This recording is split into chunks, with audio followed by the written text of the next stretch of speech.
4 বছৰীয়া জটিল ৰোগত আক্ৰান্ত বৰপথাৰ হাজাৰী গাঁৱৰ বিজিত শৰ্মা ঘৰুৱা সকলো সম্পত্তি বিক্ৰী কৰি চিকিৎসা প্ৰদান কৰিও আজি সুস্থ হোৱা নাই বিজিত শৰ্মা। স্বামীৰ অসুস্থতাৰ বাবে পত্নীয়ে ঘৰে ঘৰে দিন হাজিৰা কৰি চলাইছে পৰিয়ালটি। কণমানি পুত্ৰ আৰু কন্যাৰ ভৱিষ্যতক লৈ চিন্তিত পৰিয়ালটি। স্থানীয় ৰাইজৰ লগতে পৰিয়ালটিয়ে বিচাৰিছে চৰকাৰৰ সহায়। সৰুপথাৰৰ পৰা ভাগ্যজিৎ গগৈ ৰিপৰ্ট, পোহৰ লাইভ।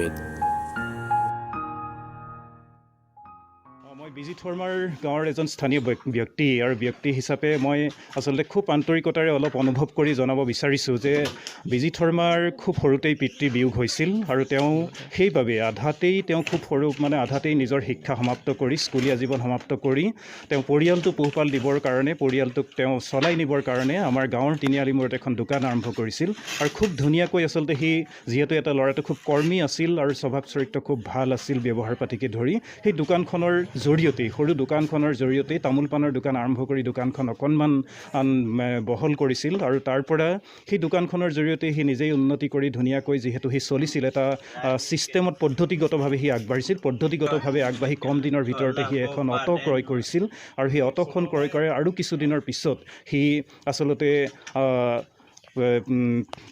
প্ৰফেশ্যনেলি এখন চেণ্ট্ৰ' কাৰ ক্ৰয় কৰিছিল আৰু 2খন গাড়ী সি আচলতে খুব ৰাতি দিন নিজৰ কোনো দুখ কষ্ট অনুভৱ নকৰি কষ্ট কৰি আচলতে উপাৰ্জনৰ দিশত ব্যৱহাৰ কৰিছিল আৰু ব্যৱহাৰ কৰি উন্নতি কৰি গৈছিল আৰু সি বিবাহো কৰিছিল। আজিৰ তাৰিখত তাৰ 2টা ল'ৰা ছোৱালী ঘৰখন ধুনীয়াকৈ পোহপাল দি আছিল। কিন্তু প্ৰায় 4.5 বছৰৰ আগতে তাৰ আকস্মিকভাৱে এটা হঠাৎ সি ৰোগত আক্ৰান্ত হ'ল আৰু এটা জটিল ৰোগ বুলি মই এইটো কাৰণেই কৈছোঁ তাৰ আচলতে ঘৰৰ সামগ্ৰিক অৱস্থাৰ পৰা যিটো পৰ্যায়লৈকে আচলতে চিকিৎসা আগবঢ়াই নিছিল সেই চিকিৎসাৰ পৰ্যায়টোৱে কিন্তু তাৰ নিৰ্দিষ্টকৈ কি অসুখ হৈছে ক'ব পৰা নাছিল।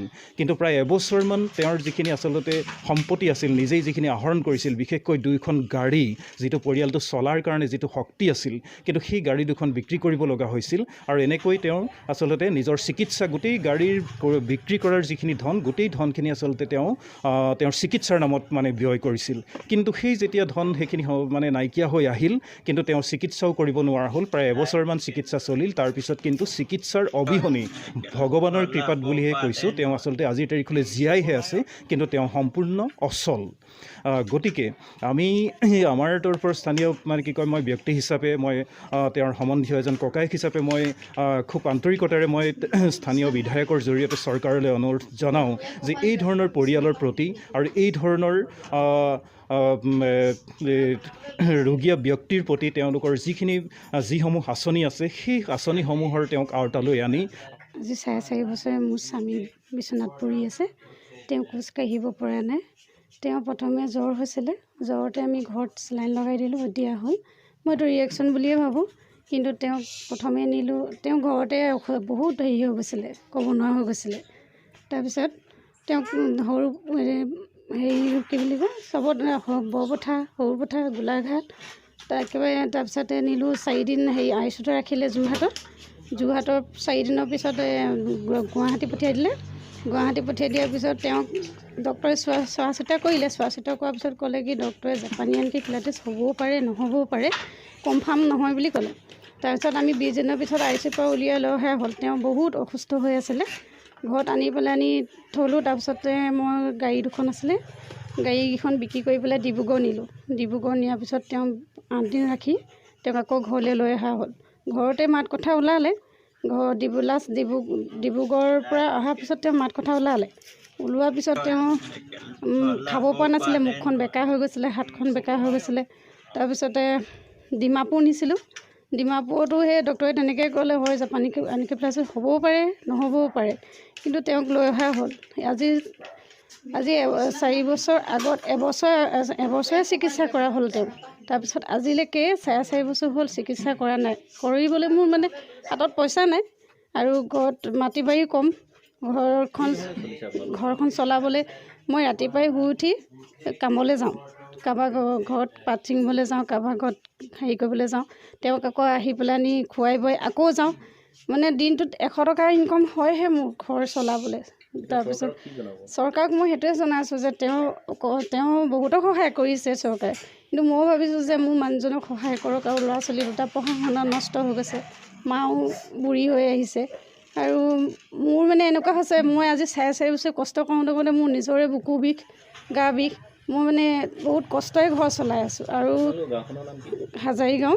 তাৰপিছতে মই এতিয়া চৰকাৰক এইটোৱে কৈছোঁ যে তেওঁক চিকিৎসা কৰিবলৈ চৰকাৰে পাছোঁতি সৰুতে দেউতাক ঢুকাল, মই নানা কষ্টৰে ল'ৰা ছোৱালী তিনিটালি ডাঙৰ দীঘল কৰিলোঁ, ছোৱালী 3জনী বিয়া দিলোঁ, বিয়া দিয়া নাই এনেই দিলোঁ আৰু এই ল'ৰা দুটা আছিলে, ল'ৰা দুটাই বিয়া বাই যেনে তেনে নিজেই পাতি ল'লে।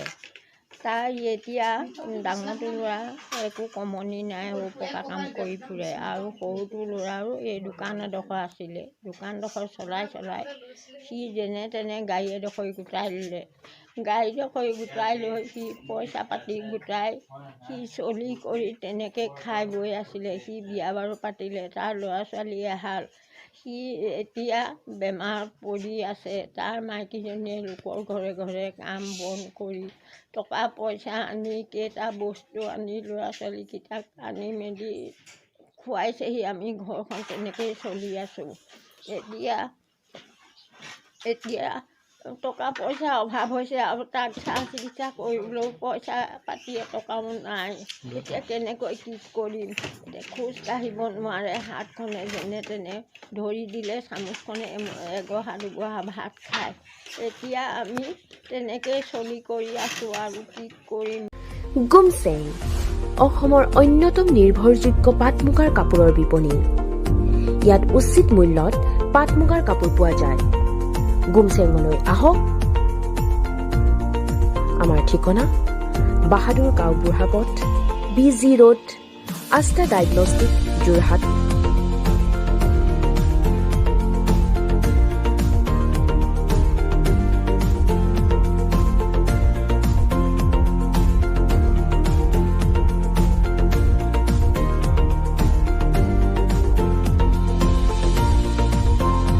তথা আমাৰ যোৰহাটবাসী ৰাইজক গুমছেঙলৈ স্বাগতম জনাইছোঁ। গুমছেং অসমীয়া পাট মুগা কাপোৰ আৰু অসমীয়া গহনাৰ এখন বস্ত্ৰ বিপিনী।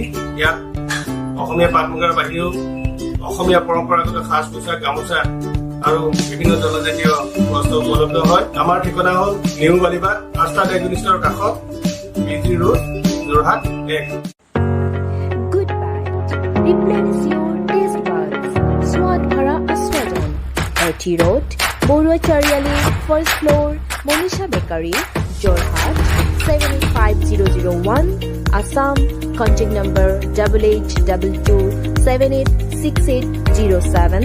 Email address restaurantgoodbite@gmail.com.